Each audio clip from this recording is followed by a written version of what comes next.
Process between the connection and growth. And that was the building and the bonding. And so today we're working on our building and bonding. Okay? So that as we take from here and we're dealing with other women, our family, we need to get refilled. We need to get refilled. And there's one part of it that I will tell you, it's been one of my struggles. Oh, Lord Jesus. A healthy lifestyle. Even to say that, you know, we give, but unless you're replenishing, you are going to give out. And so we were blessed as we were sitting here one day and just talking with one of our clients, one of our friends, as she shared some of her history and how it led her to a better lifestyle choice, because that's ultimately what it is. It is a choice. It is disciplines. It is change. It is change, and there's a spiritual component to it as well. So I would like for us to put our thinking cap on and our minds together as we bring up our next presenter, who's going to share, just have a conversation with us about her life and about her change. Miss Laverne Crowder. Allowed me to just guide the conversation, because you didn't have to do it. And as I come into this salon and I look at the people that comes in here, you guys know more than me, and you are so just beautiful people, and you can lead the conversations yourself.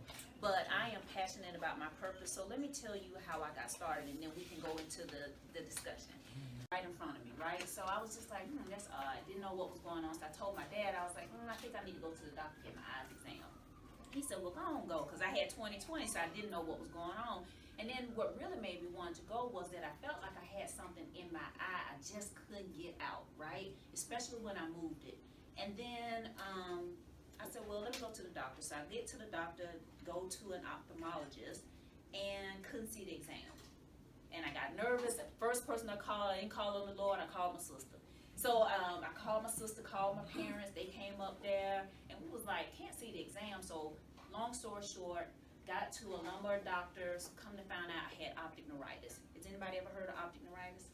Okay, good. Optic neuritis to have MS, and you don't have to have MS to have optic neuritis, right? You can get optic neuritis from just a cat scratch. You can get it from an STD. You can get it from a number of things, right? And so my journey started healthy eating probably about, I lost my job, I lost my house, all within the same week. So I fell into a depression, but I didn't let that stop me. So what I did was I prayed, I asked God to just give me a sign, show me something. He said, I want you to serve. So I started the Optic Neuritis Foundation, and our mission is simple. We educate, awareness, and outreach. And so we've been blessed. We're a grassroots nonprofit, and so when I come into the salon and I talk to Ms. B and I talk to other people, I want to hear their story, and I want to hear how you guys got started. And so what I'm going to do is, I'm not a doctor, I'm not a clinician, but I'm just a child of God, right, who just want to make a difference. And so what I want to do is extend some of the conversation that we have in the shop to today. So I got a few questions because I want to respect the time. And I just want to hear from you, right? And I want to discuss and just hear and talk about eating and health. And it's so funny because when I looked at the mission, connect, build, bond, and grow, we do that over food. When you meet a man, what you do? Go out to eat. Yeah, you gonna go out to eat. You gonna take that man out to eat now. And then when you have family, fun, fellowship, friends, what do? Eat, cookouts. You do all of that. And so what I thought about was, I thought about one question, and I wanted us to discuss this, right, just for a few moments.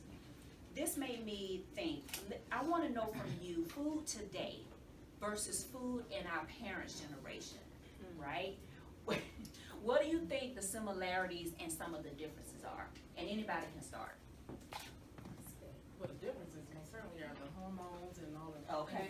the Injecting, okay. That's some of the differences, right? Yeah, GMOs. And that's what we're doing today. But back then, in our parents' generation, what do you think? Food was what? It was natural. It was more fresh.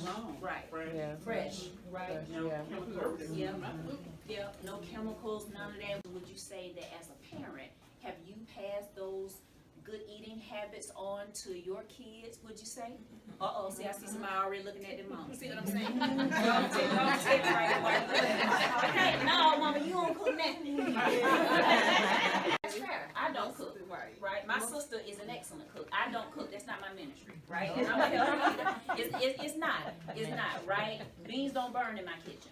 What they actually do, but the thing is, right? But the thing is, I don't cook, and knowing that if I want to cook something, you know, interesting or something, if I want to tweak a recipe or something, I always Auntie Google, and then I always call Deborah, right? Because I know that she gonna tell me how to do it right, right? But for you, how do you cook a healthy meal for them? If you don't cook, what do you give them? What do you teach them as far as health is concerned? Well, usually we go to my oldest daughter's Okay. house and she And she cook. yeah. And what do you prepare?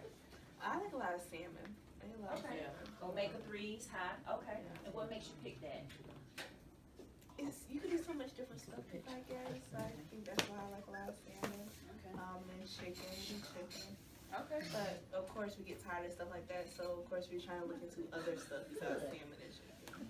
Go ahead, and then I'm gonna say something Okay. to that. That's your daughter as well? Mhm. Okay, why does she cook? And you didn't cook. See You what I'm said you saying? didn't cook. See what I'm Why saying? did you cook meals? You trying to cook healthy and she didn't get that from you? Or? No, she didn't get it from me. She probably got it from my mother. Okay. I usually, and I can cook, but I don't because She's I don't right. get home till like 7 or 8 Okay. o'clock. But what So by makes you then, say, it'd be you know midnight. what, I'm gonna cook something healthy, whereas my mom, she doesn't cook? Well, I got a husband. Okay,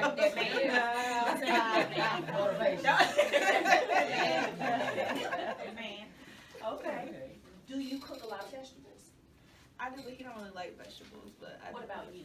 I do. What about the family? For the most part, they do. Okay. Do you teach him to like vegetables? I try. Okay. It's hard, but I try. Okay. They know how to do fresh herbs and things like that.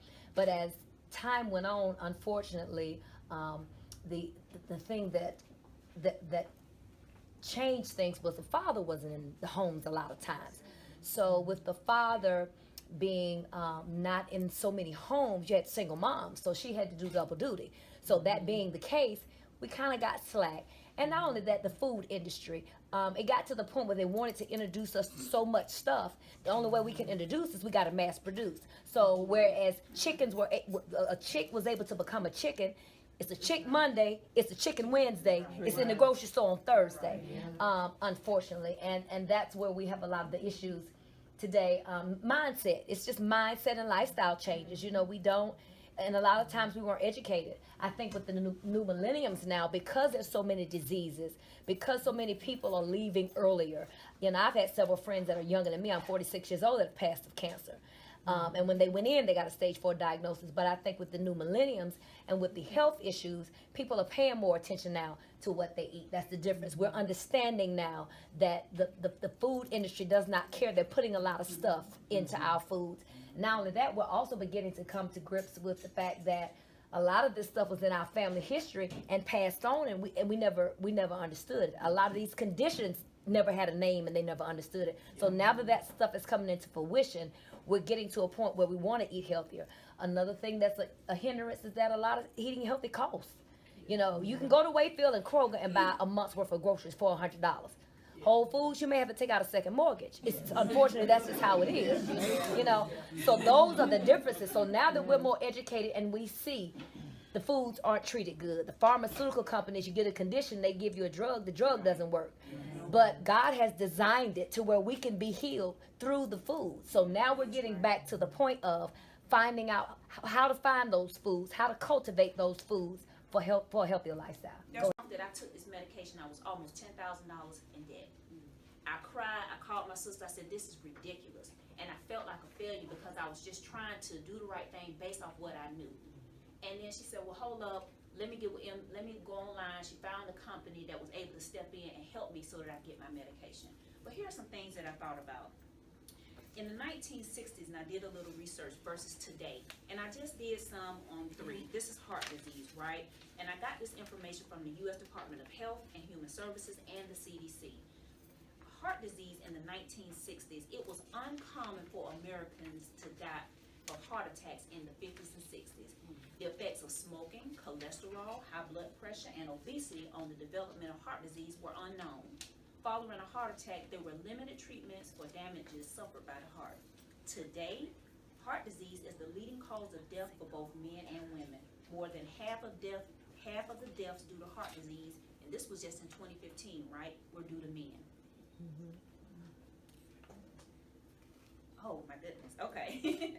In the United States, someone has a heart attack every 40 seconds, and every minute more than one person in the United States dies from a heart-related disease.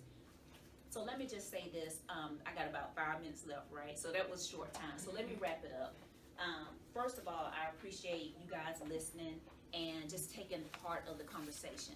This is just a story that I have. I gave you guys some information. Please take a look at it. Educate yourself on it. It's not me, but you can really learn from it. I want to share a story with you that I love, and it's my motivation. Places desperately needing rain. One farmer said, I got the faith the size of a mustard seed that God is going to send the rain. So he went in his house and he waited. The second farmer said, I got the faith the size of a mustard seed that God is going to send the rain, but there's some work that I must do. So he went outside, he tilled the soil, and he put down the seedling, and we never know how God is going to work, so he put it down deep, and he covered up his investment, right? He looked at what he did, he was very well pleased. He went in his house and he waited. But God being God and God all by himself, he did exactly what the farmers asked, because he does hear and he answers prayer. He sent the rain. The farmers leaped. They jumped for joy. They said, thank you, Lord. God sent the rain, but only one farmer received the harvest, and that was the one that put in the work. My question to you today is simple. Are you the farmer that's going to put in the work? Are you the one that's going to know the information, know that it's in the family, but you don't do anything about it? Are you the one that's going to pray and hope that God does something, but you don't do anything about your own health? Thank you guys for listening to me, my story, and just a little bit, and just having the questions and guiding the conversation.